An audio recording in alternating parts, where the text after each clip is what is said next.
The wisdom behind polygamy in Islam, justice, mercy, and social reality. Brothers and sisters, there is a subject that has been misunderstood for centuries, a subject often mocked and misused by people who have never taken the time to understand it at its roots. The question of why Islam allows a man to marry up to 4 wives is almost always judged through modern assumptions rather than historical truth. Yet when you look at it from the outside, without emotion, without bias, and with the honesty it deserves, you discover that what appears controversial at first glance is in fact one of the most socially protective and morally responsible systems ever written into law. To understand this, you have to go back to the world in which this rule was introduced. 7th century Arabia was a place shaken by tribal wars and constant conflict. When Islam began to spread, its followers faced a series of battles: Badr, Uhud, Khandak, Hunain, battles that left behind communities full of widows and orphaned children. After the Battle of Uhud alone, more than 70 Muslim men were killed, leaving dozens of families with no source of support in a society that had no government assistance, no welfare programs, and no public safety net.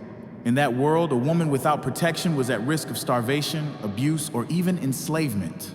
What many people do not realize is that polygamy was not created by Islam. It was already deeply rooted in society long before Islam appeared. Men would have 10, 20, even 100 wives and concubines, with no limit, no responsibility, and no justice. Women in many cases had almost no rights. They could be inherited like items. They could be exchanged without consent. They were treated as objects rather than human beings with dignity. Islam stepped into that world and did something revolutionary. It restricted polygamy. It regulated it. It set a clear maximum of 4. And it placed a strict condition so heavy that many men would never dare attempt it. Absolute justice, equal treatment, equal time, equal financial care, equal emotional support, equal dignity.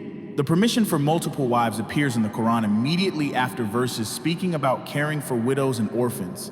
This is not a coincidence. The purpose was not desire, it was protection. It was compassion. It was social responsibility during a humanitarian crisis. The verse says, "Marry women of your choice, 2, 3, or 4, but if you fear you cannot deal justly, then marry only one." This is not an invitation to pleasure. It is a warning. And another verse says, "You will never be able to be perfectly just between wives, even if you try." Meaning, this responsibility was never meant for men seeking ego or indulgence. It was meant for men seeking to uphold justice in the most challenging social circumstances. When you study the life of Prophet Muhammad, regardless of whether you approach him religiously or historically, you find even more clarity. He lived 25 years with only one wife, Khadijah, despite living in a culture where unlimited polygamy was the norm. Only after she passed away, and only during the final 10 years of his life, did he marry multiple wives, and every marriage served a clear purpose. Some women were widows who needed protection. Some were taken captive with no families left. Some marriages were political agreements that prevented bloodshed. Some were to unite divided tribes. Not one of them was a marriage driven by personal desire. Islamic tradition even warns men that whoever treats one wife better than another will be resurrected with half his body leaning and crooked. That image alone shows how seriously this rule is meant to be taken. But what makes this even more compelling is that this is not only a historical solution, it remains relevant today. In many countries, because of war or demographic imbalance, women outnumber men by large margins. After the Rwanda genocide, the gender ratio was so extreme that the government openly considered polygamy as a practical necessity to provide homes for widows. After the Ukraine conflict, demographic reports showed women outnumbering men in some regions by up to 4 to 1. Even in developed nations, women statistically outnumber men by millions due to longer life expectancy and shifting marriage patterns, which leaves many women facing loneliness, financial hardship, or unprotected relationships. Islam's system, whether one agrees with it or not, acknowledges these realities openly.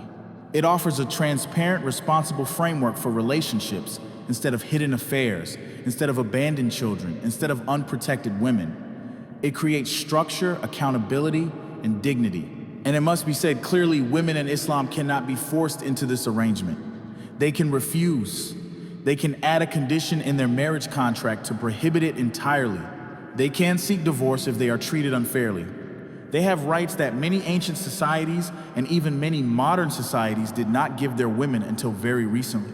When you put all of this together, the purpose becomes clear.